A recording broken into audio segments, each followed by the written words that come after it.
I think everybody has seen at least one episode, or in my case, all episodes of Orange is the New Black. It really, I think, was the first time that everyone around the country had an opportunity to see a show that really focused on women who were incarcerated. But you lived that story. And obviously you didn't anticipate going to prison, but as you were going through the doors that first day, can you think of what was the most surprising to you?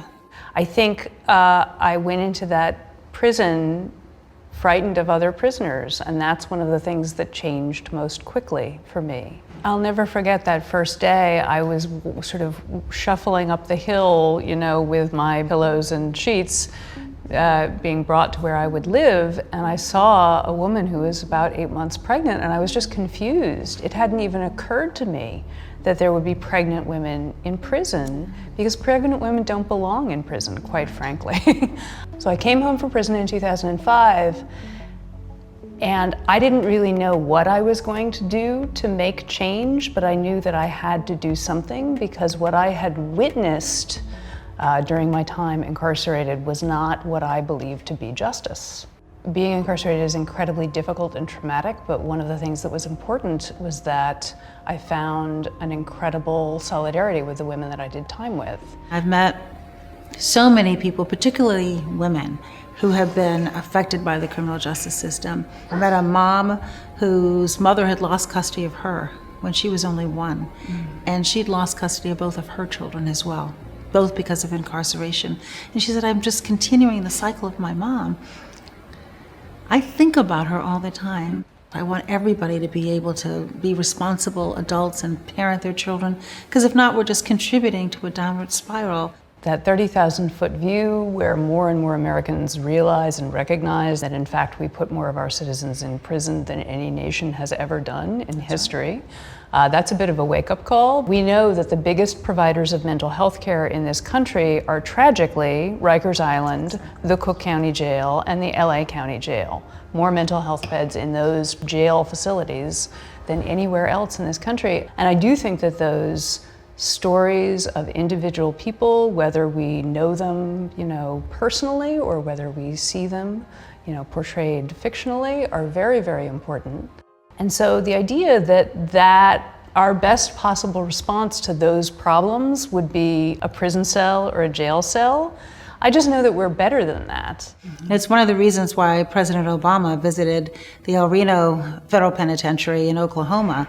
A sitting president had never visited a prison before, and he wanted to do it to signal to the people who were there and to the general population that these are citizens too, and we should care about them, and we should understand their stories and appreciate the toll that incarceration is having, not just on them, but on their children and their parents and their siblings. I remember when I was incarcerated, I was trying to navigate through, hundreds and hundreds of women who I was incarcerated with, and I learned so much about their lives.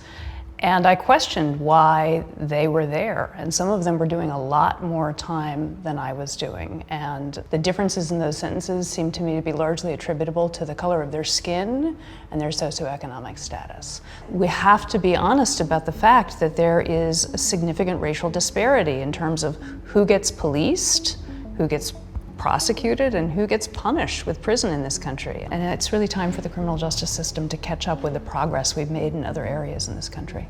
Well, and one way of getting to that is through data. It's not enough just to tell a story or two stories. You have to actually be able to prove what's happening in order to drive the justice system to be just. We spend $80 billion a year on mass incarceration. Couldn't we spend that money in a more constructive way? And so we like to give state and local elected officials the tools that they need to make informed decisions. That's the first step to change. And if you're willing to look at the data and be transparent, then you can put the spotlight on where you need to turn the levers. What I find is that everywhere I go in this country, young people are focused on these issues.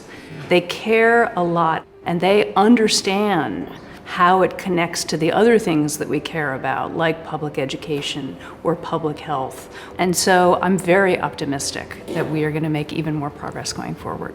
It's infectious. Young people should give us reason to be optimistic. They accept that to be a member of society means that you have to engage to try to make your society better. Those of us here in the White House and in the federal government have to make ourselves accessible as partners and encourage them to push us. That's the way it works. That's the way we all get better. And I think your willingness, your bravery to hear what's a very personal and hard story gives me reason to feel hopeful. Because if you don't tell your stories, it's harder for the public to actually appreciate and walk in your shoes. And so giving us a kind of a behind the scenes personal vantage point from your perspective, I think is really helpful.